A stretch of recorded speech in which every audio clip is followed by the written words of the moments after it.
اکثر ہمارے خوابوں اور حقیقت کے بیچ ایک خالی جگہ ہوتی ہے۔ آج ہم اس جگہ کو ایک بہت دلچسپ کہانی سے سمجھیں گے۔ یہ کہانی ہے دو بیجوں کی۔ کیا کبھی ایسا محسوس ہوا ہے کہ ارادے تو آسمان چھونے کے ہیں لیکن جسم بستر سے نکلنے کو تیار نہیں؟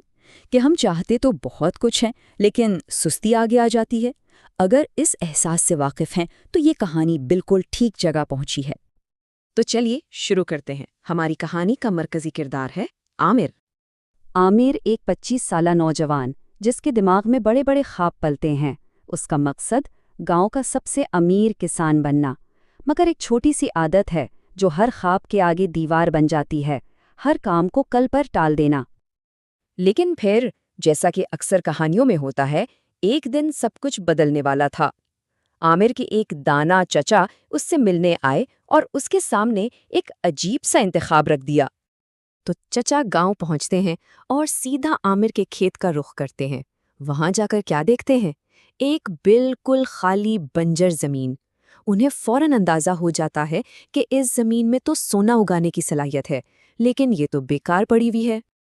چچا نے اپنی جیب سے 2 چھوٹے چھوٹے بیج نکالے اور عامر کو دیے۔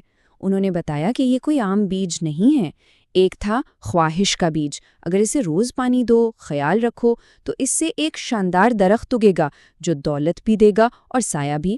اور دوسرا وہ تھا سستی کا بیج۔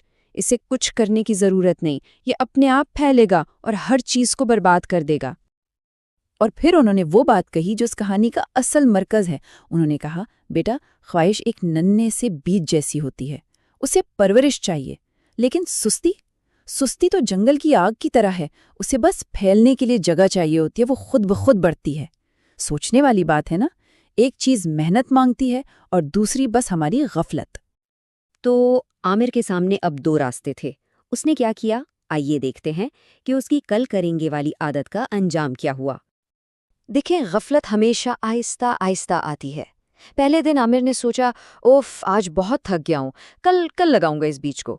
پھر کچھ دن گزرے تو بور ہو کر اس نے دونوں بیج زمین میں ڈال تو دیے، مگر خود سے وعدہ کیا کہ ان کا خیال بعد میں رکھے گا، اور پھر وہ بعد میں کبھی نہیں آیا۔ ہفتے گزرے اور عامر ان بیجوں کے بارے میں بھول ہی گیا۔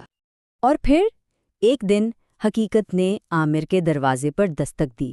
اسے اپنے انتخاب کا، یا کہہ لیں غیر انتخاب کا، سامنا کرنا پڑا۔ جب عامر مدتوں بعد اپنے کھیت پہنچا تو وہاں کا منظر دیکھ کر اس کے پاؤں تلے سے زمین نکل گئی۔ یہ اس کی کہانی کا سب سے اندھیرا موڑ تھا۔ پورا کھیت زہریلی کانٹے دار جھاڑیوں سے بھرا ہوا تھا۔ سستی کا بیج ہر طرف پھیل چکا تھا، اور اس کے بیچ کہیں چھپاوا دباوا خواہش کا بیج تھا، ایک چھوٹا سا کمزور سا پودا جو مرنے کے قریب تھا، جسے نہ پانی ملا تھا نہ پرورش۔ تبھی اس کے چچا وہاں آئے اور اس کے کندھے پر ہاتھ رکھ کر بولے، وہ بات جس نے عامر کو اندر تک ہلا دیا۔ انہوں نے کہا، تم بہت کچھ بننا چاہتے تھے عامر، لیکن تمہاری سستی تمہارا مستقبل تم سے پہلے ہی چرا کر لے گئی ہے۔ لیکن کہتے ہیں نا کہ جب انسان سب کچھ کھو دیتا ہے تبھی اسے کچھ پانے کی اصل لگن پیدا ہوتی ہے، اور بالکل یہی عامر کے ساتھ ہوا۔ یہ اس کی زندگی کا ٹرننگ پوائنٹ تھا۔ جیسے ہی عامر نے اس مرجھاتے ہوئے پودے کو ہاتھ لگایا، اسے احساس کی ایک لہر نے آ گھیرا۔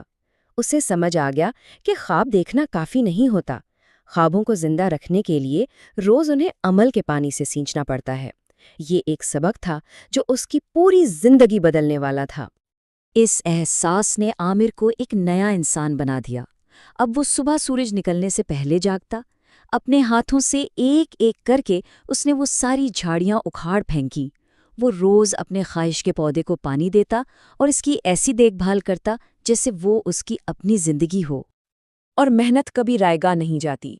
سالوں کی مسلسل کوشش کے بعد وہ ننھا سا پودا ایک گھنا پھلدار درخت بن گیا، ایک ایسا درخت جو عامر کو پھل بھی دیتا تھا، سایہ بھی، اور اس کی محنت کا صلہ یعنی دولت بھی۔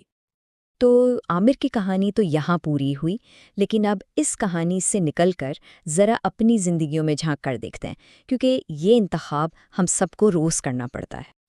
ظاہر ہے یہ کہانی صرف کھیتی باڑی کی نہیں تھی، یہ تو زندگی کا ایک استعارہ ہے۔ ہر انسان کے اندر یہ دو بیج موجود ہیں، ایک خواہش کا اور ایک سستی کا، اور ہم روز ان میں سے کسی ایک کو طاقت دیتے ہیں۔ تو یہ ہم پر ہے کہ ہم کیا چنتے ہیں۔ کیا ہم روزمرہ کے عمل سے، ڈسپلن سے اور کوشش سے اپنے خواہش کے بیج کو پروان چڑھاتے ہیں، یا ہم اسے ٹال مٹول، بہانوں اور غفلت کے حوالے کر دیتے ہیں تاکہ سستی کی جھاڑیاں پھیل سکیں؟ یہ ایک جنگ ہے جو ہر صبح شروع ہوتی ہے۔ تو آخر میں سوال صرف ایک ہے جو ہر کسی کو اپنے آپ سے پوچھنا چاہیے، آج ہم نے کس بیج کو پانی دیا؟